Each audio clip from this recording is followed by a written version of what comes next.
Hola amigos, sean bienvenidos a este tercer video donde vamos a hablar de nada más y nada menos que el príncipe de la literatura española, Miguel de Cervantes Saavedra, creador del Quijote, creador de la Galatea, creador de Persiles y Sigismunda y creador de las novelas ejemplares. Una persona referente de la literatura española y una persona que tenemos que tener presente y que tenemos que conocer su vida para poder entender un poquito mejor su Quijote. Así que avancemos. ¿Dónde nace? Don Miguel de Cervantes nace en Alcalá de Henares en 1547, en el seno de una familia de vida azarosa y ambulante, en la que abundaban los problemas. La familia de su padre conocía la prosperidad.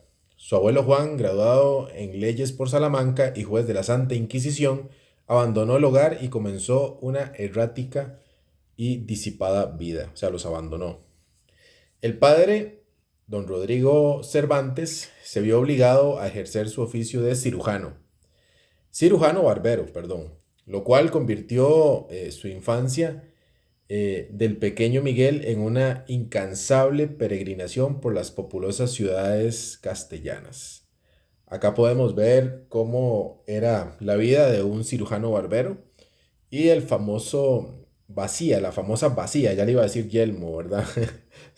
Tengo el libro en la mente, pero es una vacía de barbero, donde sangraban a las personas, ¿verdad? Le sacaban muelas, le hacían también la barba, y que Cervantes toma para como un objeto que aparece en el Quijote, pero el Quijote lo transforma en el yelmo de Mambrino. Miguel de Cervantes en el Quijote recuerda de alguna manera la figura de su padre a través de Maese Nicolás, barbero, sangrador, cirujano, sanador y sacamuelas. Por acá podemos ver un poquito de su infancia y juventud. Estudió de la, Estudió de la Villa, fue una institución académica, estudio público de humanidades otorgada por el rey Alfonso XI en Villa de Madrid. Juan López de Hoyo regentaba esta institución y fue el maestro más famoso de todos cuantos pasaron por la institución, que además de sus aptitudes pedagógicas, tuvo como alumno a Miguel de Cervantes y lo recordaba como nuestro caro, apreciado y amado discípulo. O sea, Cervantes no fue a una universidad, Cervantes no tuvo una educación media ni superior. Él solo estuvo como estudiante de humanidades de López de Hoyos, pero esto fue algo pasajero, corto, y bueno, pues le ayudó a despertar un poco su actitud y aptitud para las letras.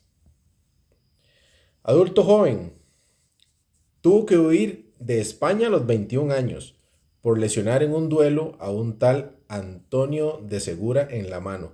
Fue condenado a ser mutilado en la mano derecha y ser pasado en burro con la espalda desnuda, azotado y lesionado. Vean qué clase de sentencia le dieron a Cervantes. Cualquiera se hubiera ido, ¿verdad? También de España.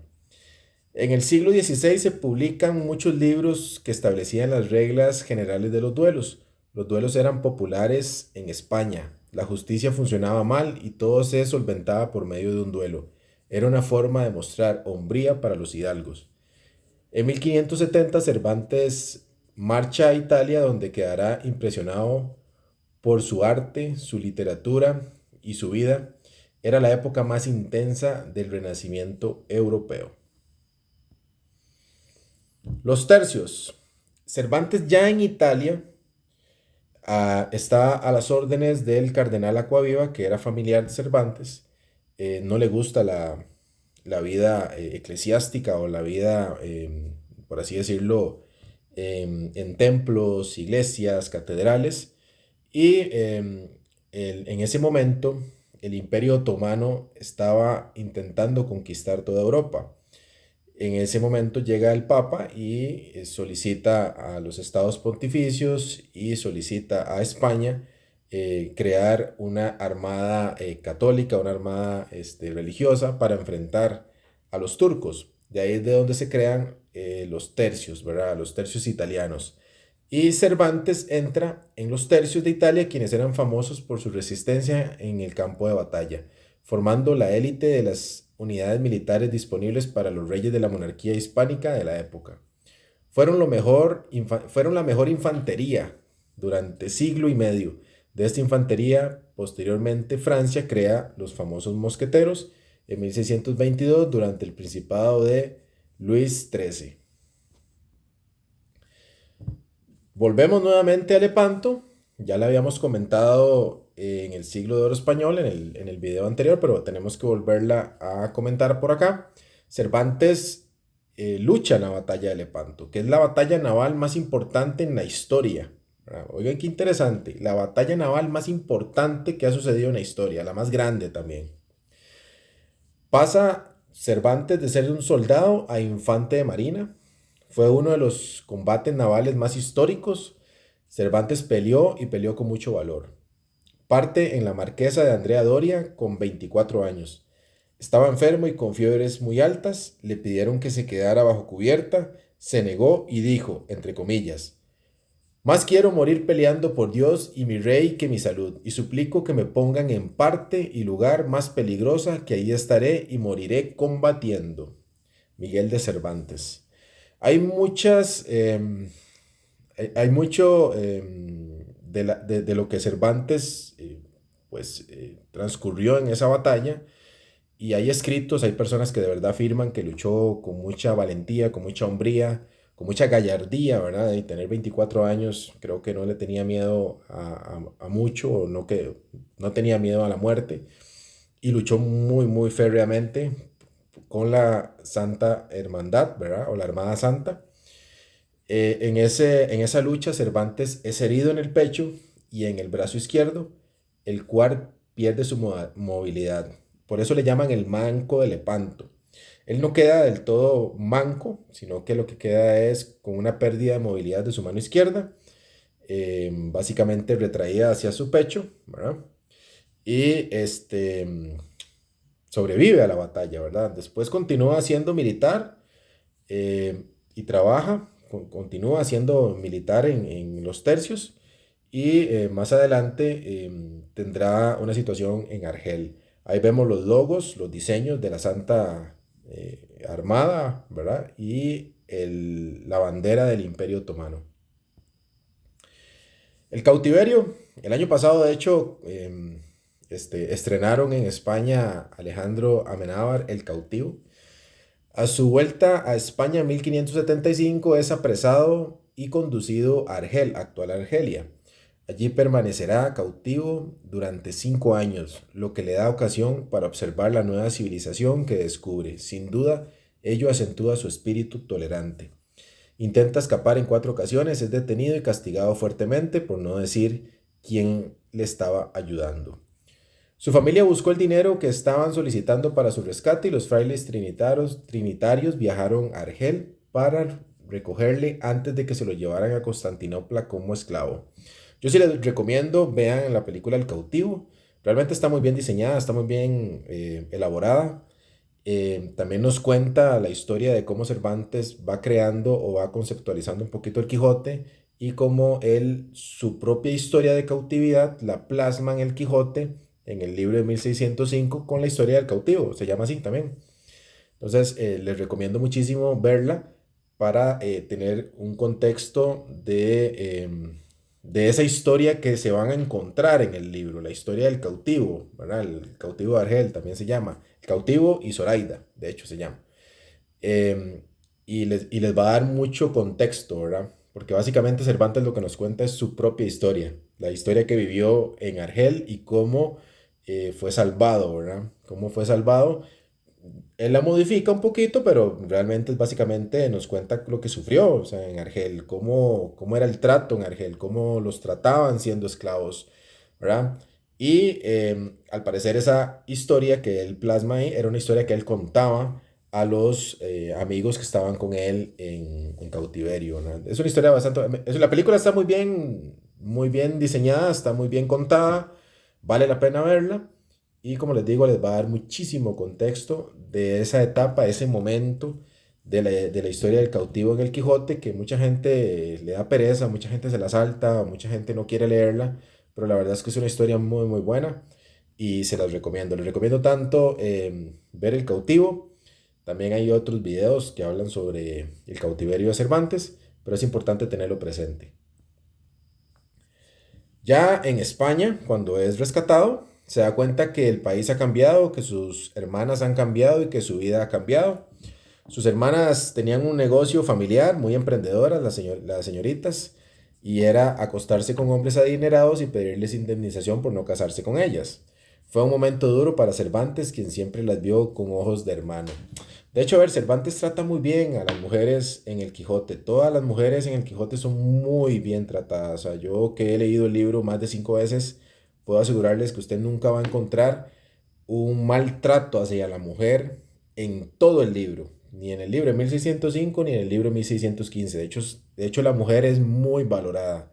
Marcela, Dorotea, Lucinda, Zoraida, la duquesa, o sea, todas las mujeres que aparecen en el Quijote son muy bien valoradas, son muy bien tratadas, todas son hermosas, inclusive las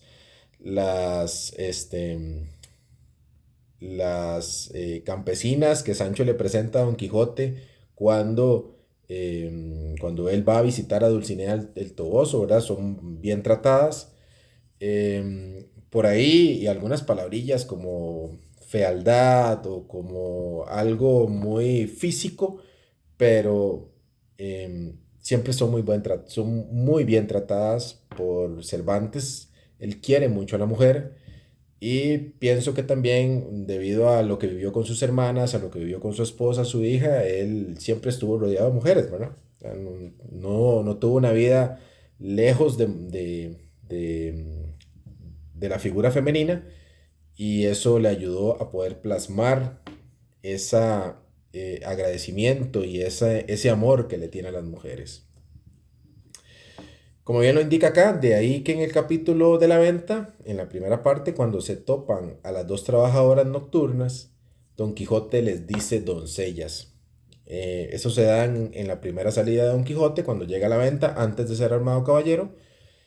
Don Quijote se encuentra con dos trabajadoras nocturnas, ¿verdad? Que están a la espera al frente de la venta y él les dice doncellas. También Maritornes. Maritornes es una de las mujeres mencionadas en el Quijote y es quizá con Dorotea, es de las más reconocidas, las más recordadas en el libro. Empieza a escribir teatro, hace comedias con un éxito relativo, ¿verdad? Pero se da cuenta que con la entrada de Lope de Vega, Cervantes se da cuenta que no puede competir con Lope. Eh, por ahí hay un video en internet que se los recomiendo, se llama Cervantes y Lope.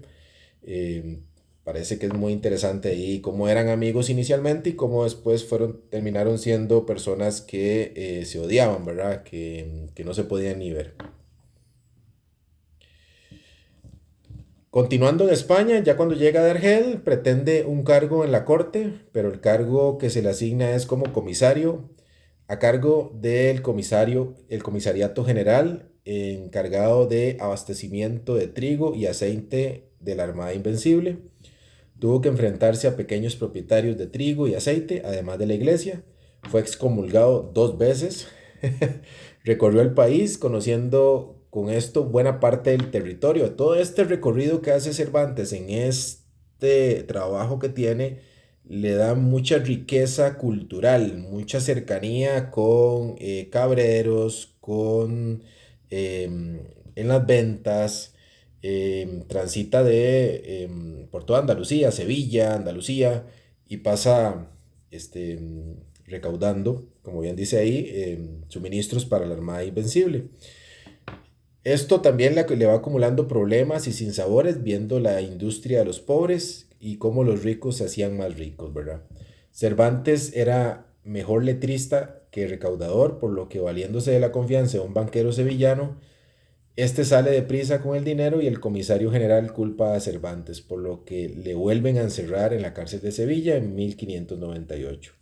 Ahí es donde se cree que es el momento en el que empieza a escribir lo que los cervantistas llamamos, la novela primitiva, que son los primeros 8 capítulos aproximadamente. Unos dicen que 8 capítulos, otros dicen que 6, ¿verdad? Que es cuando él llega nuevamente a su hacienda. De hecho, Cervantes en el prólogo indica que el Quijote fue escrito en la cárcel, donde de toda incomodidad tiene su sabor, su sinsabor, es lo que dice. Y bueno, pues ahí, ahí da una pequeña pista de qué y de cómo empieza a escribir el Quijote, ¿verdad? También Cervantes, aquí no lo pongo, pero Cervantes también se postuló para venir a América. En ese momento no le es dado cargo, de hecho la pulsió tanto, como diríamos muchos, es bastante insistente y se postula para 4 o 5 cargos en América, ninguno se lo dan, ¿verdad? Por dicha, si no, no hubiéramos tenido el Quijote, pero eran temas tributarios, contables, de control, ¿verdad? De hecho, tengo en YouTube, en este canal, tengo un video en donde hablamos de la terminología contable en el Quijote, y eso es gracias a que Cervantes trabajó para la Real Hacienda Pública, ¿verdad? Entonces ahí tuvo de primera mano conceptos contables y tributarios que plasman el Quijote, y ahí podrán encontrar un poquito más de lo que les hablo de este tema de la postulación en los puestos de las Indias, ¿verdad? Cervantes falleció en Madrid a la edad de 68 años de diabetes en el año 1616, un año después de haber publicado la segunda parte del Quijote. Características de Cervantes: aventurero, una familia disfuncional, consigue un empleo y le va mal, buen soldado, nunca ocupó un lugar de privilegio en la literatura, originalidad y audacia literaria, un innovador, completamente un innovador. Con el Quijote, Cervantes marca lo que es hoy la novela moderna, y también es un antes y un después de lo que se venía escribiendo y posteriormente lo que se ha escrito hasta ahora. Todo escritor tiene como referencia a Miguel de Cervantes cuando va a escribir una novela o cuando va a escribir un libro puntual, una ficción, tiene como referencia a Cervantes. Información de referencia, acá pueden ver que les puedo recomendar Cervantes, Buscando a Cervantes, Los Misterios de Cervantes, muy bueno, en el canal Teatro y la Batalla de Lepanto, por si quieren entender un poquito más esa batalla. También en este curso van a poder descargar en formato PDF información de Cervantes para mayor comprensión. Para todos aquellos que quieran conversar conmigo, ahí tienen mi número de WhatsApp, mi correo electrónico, y muchísimas gracias por seguir estos videos. Estos videos los hago con mucho cariño, con con mucho amor al libro Don Quijote de la Mancha, y para que muchas personas vuelvan a acercarse al Quijote, que el Quijote continúe siendo leído por las nuevas generaciones, y las generaciones que ya tenemos un poquito de edad, que ya estamos peinando canas, volvamos a releerlo, que es un libro que crece conforme se lee. Así que gracias por seguirnos. Recuerden buscarnos en TikTok como Don Quijote Lector. Ahí hay pequeños videos donde también hablamos del Quijote y todo. Pero muchísimas gracias por seguirnos en este canal de YouTube y continuar llevando este curso. Que tengan un lindo día y que estén muy bien. Hasta luego.